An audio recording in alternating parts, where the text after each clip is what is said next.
Bonjour à tous, cette vidéo est la première d'une série que je vous propose sur le chapitre trigonométrie. Alors pour commencer, je vais vous montrer comment on peut faire pour se repérer facilement sur le cercle trigonométrique. Alors j'ai dessiné ici deux cercles trigonométriques, je vais commencer par le cercle de gauche. Je vous rappelle qu'un cercle trigonométrique est un cercle de rayon 1, c'est-à-dire que le rayon ici c'est une unité, donc le i qui est là, en fait il est à 1, c'est le i du repère OIJ. Et J, il est aussi ici placé à 1. Donc, dans le repère du plan OIJ, on a placé un cercle de rayon 1 orienté, c'est-à-dire qu'on a décidé de tourner dans ce sens-là. Donc, c'est ce qu'on appelle le sens trigonométrique, le sens positif. Et à partir de ce cercle, on est censé placer certains réels. Alors, reprenons tranquillement les choses. Alors, vous vous souvenez qu'en fait, on a la droite D. La droite D, c'est celle que j'ai dessinée en bleu, qui représente la droite des réels, la droite numérique. Et à tout nombre réel de la droite numérique, on peut associer un unique point du cercle trigonométrique. C'est-à-dire que quand vous allez enrouler la droite, chaque point de la droite, donc on va essayer d'en faire un par exemple. Alors je vais prendre du bleu. Par exemple celui-là, il va venir se poser quelque part sur le cercle. Donc à chaque réel alpha de la droite numérique, on peut associer un unique point M. Donc lui c'est M par exemple, là c'est M. D'accord? Donc ce réel alpha est en correspondance avec un unique point M du cercle. A l'inverse, tout point M du cercle est en correspondance avec une infinité de points de la droite, puisque quand vous prenez un point du cercle, peut-être qu'il a été obtenu après avoir enroulé la droite une seule fois, mais peut-être que la droite a été enroulée plusieurs fois avant de tomber sur M. Mais comme on ne peut pas savoir, alors on dit que chaque point M du cercle est associé à une infinité de points de la droite. Bon. Alors, maintenant, ça c'était juste un petit rappel de cours. Donc là, j'efface tout ça pour faire un peu de place. Et je reviens donc sur la question. La question qui est posée est la suivante. Alors, elle n'est pas si compliquée. On vous demande de donner deux réels. Donc là, je suis là. Donner deux réels dont A est le point image. Alors, le point image, c'est justement le point M auquel correspond le réel alpha qui était sur la droite de départ, la droite numérique D. Alors, par exemple, le point qui est mauve, là, regardez, je suis sûre que celui-là, vous savez déjà à quel réel il est associé. Par exemple, celui-là, regardez, celui-là. Bon, appelons-le B. Hein, appelons-le B. B est le point image d'un certain réel. Alors, il est facile à trouver parce qu'en fait, on sait bien que quand on va enrouler la droite des réels, c'est comme si on enroulait une ficelle sur le cercle.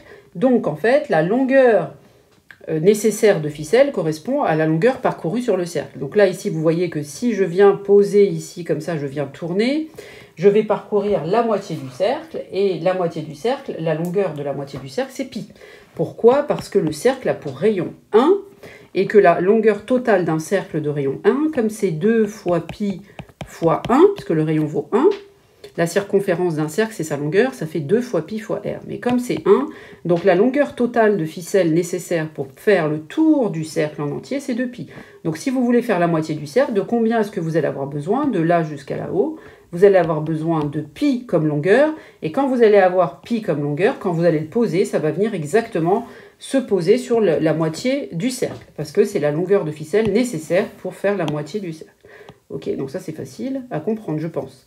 Alors, n'allez pas chercher midi 14h, hein, c'est vraiment des histoires de ficelles qui s'enroulent sur le cercle. Bon, maintenant, une fois que vous savez que pi, lui, on sait où l'enrouler, alors on se dit que si on veut tomber exactement sur J, bah, il nous faut la moitié de ficelle. Donc, en fait, il nous faut la moitié entre l'origine ici qui est 0, hein, c'est sur la droite numérique, là, ici, on est à 0.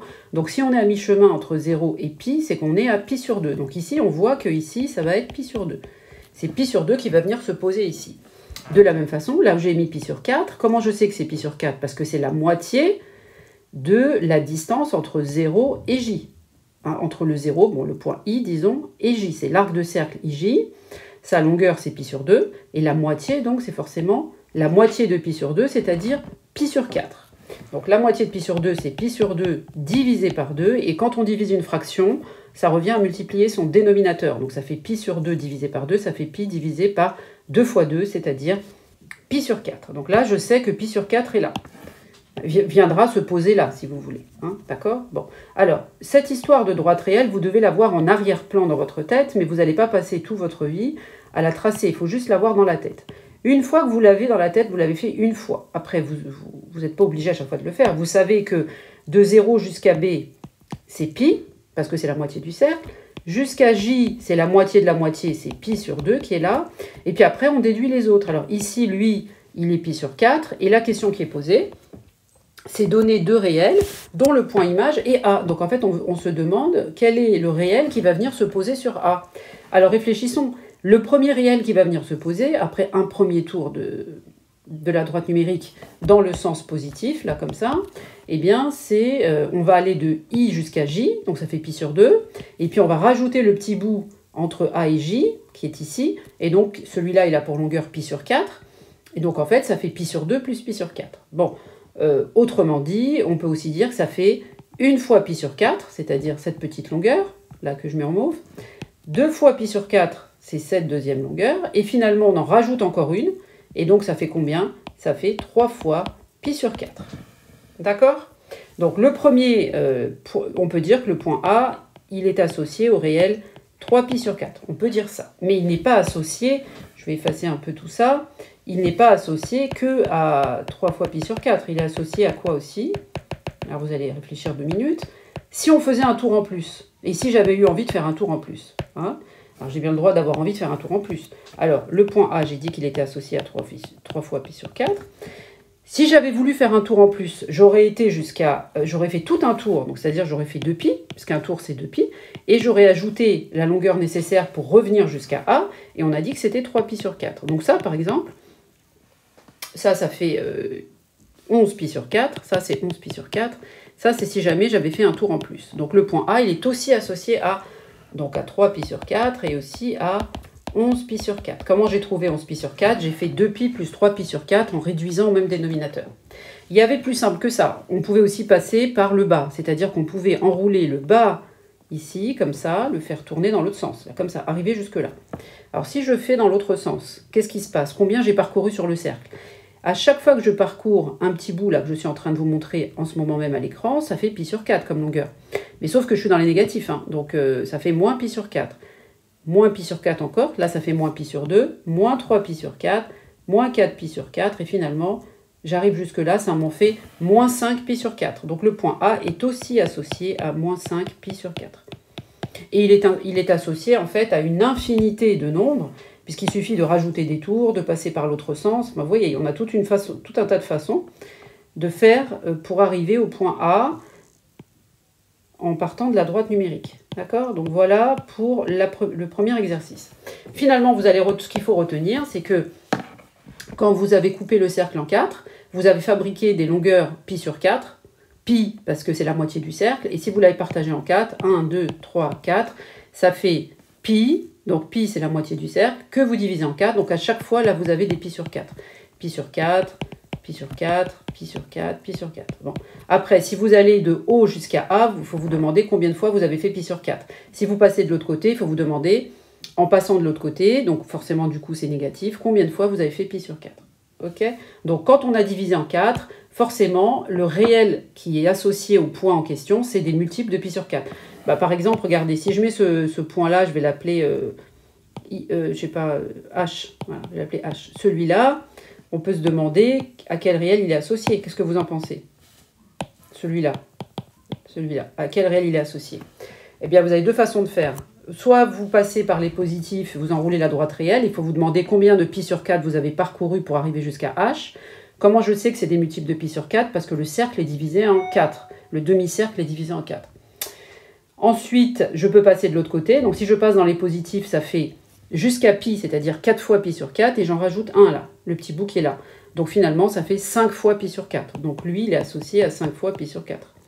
Et si je passais vers les négatifs, c'est-à-dire que si je passe de l'autre côté, là je tourne comme ça, combien de pi sur 4 j'ai parcouru? J'en ai parcouru 3, mais en passant par les négatifs, donc ça fait moins 3 pi sur 4. Donc par exemple, le point H, il est associé à 5 pi sur 4, mais aussi à moins 3 pi sur 4. Bon, je vais effacer un petit peu parce que là, ça commence à être un peu embrouillé tout ça. Mais je ne crois pas que ce que j'ai dit était confus. Je crois que c'est assez clair. N'hésitez pas à réécouter la vidéo si vous trouvez ça compliqué, parce que ça l'est un petit peu. Hein, vous voyez, c'est pas très naturel tout ça. Mais une fois qu'on a compris la logique du truc, après, ça marche tout seul.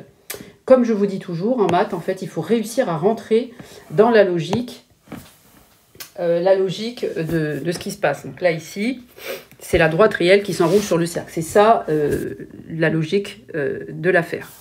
Je passe sur la partie droite.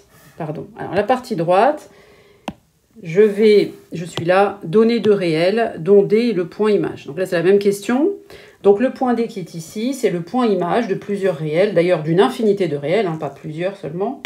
Donc d'une infinité de réels, et la question c'est de quel réel est-il le point image. Bon, alors on va raisonner de la même façon, il faut regarder le dessin. Là, les traits verts qui sont tracés, ils correspondent, il faut se demander comment est partagé le cercle. Alors toujours pareil, ça vous devez le savoir par cœur. Vous savez que pi est là, et donc de là jusqu'à là, il y a pi. Okay, et donc là, vous voyez qu'on a partagé le demi-cercle en 3. D'accord, vous voyez, 1, 2, 3. Il était partagé en 3. Donc, c'est pi qui a été partagé, donc divisé par 3. Donc, chaque petit morceau qui est là, ce sont des multiples de pi sur 3. Là, il y a pi sur 3. Ici, il y a encore pi sur 3. Là, il y a encore pi sur 3. Donc, quand vous regardez sur le cercle, ça, c'est pi sur 3. Ça, c'est combien de fois pi sur 3? Eh bien, 2 fois pi sur 3. Et là, c'est 3 fois pi sur 3. Mais 3 fois pi sur 3, plus simplement, si vous simplifiez par 3, vous voyez bien que ça fait pi. Si je continue à tourner, là ici je vais encore ajouter une fois pi sur 3, donc là vous avez 4 fois pi sur 3, etc. Jusqu'à arriver au point D. Donc vous avez bien compris que le point D, combien de tranches de gâteau de longueur pi sur 3, de largeur pi sur 3 ai-je parcouru? Donc si vous passez dans les positifs, ça en fait 1, 2, 3, 4, 5 pour arriver jusqu'à D. Mais si vous décidez de passer par les négatifs, c'est-à-dire vous tournez dans l'autre sens, dans ce cas-là, vous n'en parcourez qu'un seul. Et comme c'est négatif, donc ça fait moins pi sur 3. Voilà. Donc le point D, je vais effacer un peu tout ça. Donc le point D, il est associé à quel réel? Eh bien, il est associé, alors on peut dire que le point D, je vais mettre la même couleur que tout à l'heure. Alors le point D, on peut dire que c'est l'image de quel réel? L'image au sens où il représente. Hein. Alors il représente quel réel? Il est l'image de, par exemple, alors on le met entre parenthèses, donc de moins pi sur 3, je pense que là vous êtes d'accord, mais si je passais dans les positifs, ce serait 5 pi sur 3. Et si j'avais envie de tourner une fois en trop, dans les positifs, ce serait 5 pi sur 3, plus un tour, donc plus de pi. Et si vous ne savez pas combien ça fait, bon, il faut réduire au même dénominateur, donc ça fait 11 pi sur 3, mais ça vous pouvez le faire avec votre calculatrice, d'accord? C'est pas très important ça. Donc voilà. Bah écoutez, j'espère avoir été claire, que cette vidéo vous a plu, qu'elle vous a aidé. N'hésitez pas à la regarder plusieurs fois pour essayer de faire tout seul, c'est-à-dire vous faites tout seul le cercle, vous essayez de retrouver ce que j'ai dit dans chacune des situations, et ça devrait marcher. Les élèves n'ont pas tellement de difficultés là-dessus en réalité, au final. Donc c'est pas une notion si compliquée, je crois qu'elle est plutôt intuitive, une fois qu'on est rentré dans la logique. Voilà, je vous dis à très bientôt, abonnez-vous si ce n'est pas encore fait. Mettez un petit pouce, ça me fait plaisir. Et je vous dis, écoutez, à très très vite pour la prochaine vidéo de cette série. Au revoir.